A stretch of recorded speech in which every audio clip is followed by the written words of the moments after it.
I'm not a monster. I'm not a monster, as I have been depicted. In January 2019, a jury found former Utah State University student athlete Tori Green guilty of sexually assaulting 6 women. Attorney Lauren Hunt says the year Green was convicted, her client started her 2-year journey for justice involving another football player. My client was raped by a Utah State football player in 2019. Hunt says her client reported her assault to the university, but was held to an old policy that Hunt says was an outdated rule thrown out by a federal court. They still proceeded under that policy, which was very detrimental to my client. And it ended up with the case being dismissed, in our view, unfairly. This is highlighted in a new lawsuit which claims USU failed to properly investigate the claims and then retaliated against Hunt's client.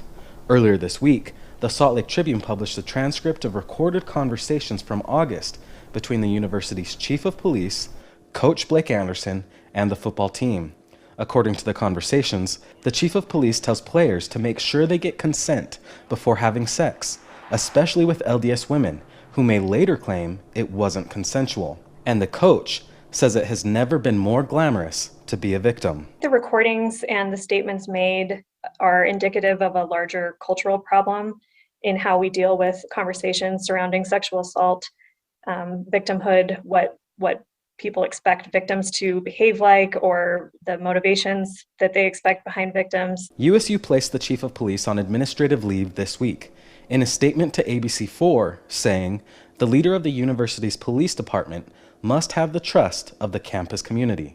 And USU stands firm in its commitment to create a campus culture where individuals understand and practice sexual respect and survivors of sexual assault are supported. It's very troubling that decision makers and prominent influential people at the university are still seemingly pretty misguided about how sexual assault occurs and the topic of consent.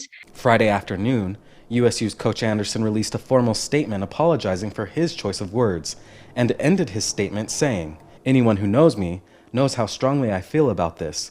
Giving victims a safe platform to address wrongs they've suffered is always the right thing to do, and something I'll always stand for." It's incredibly difficult for victims of this type of crime to come forward, and we need to treat carefully and respectfully the ones that do, because we don't know who's watching. In Logan, Cade Garner, ABC4 News.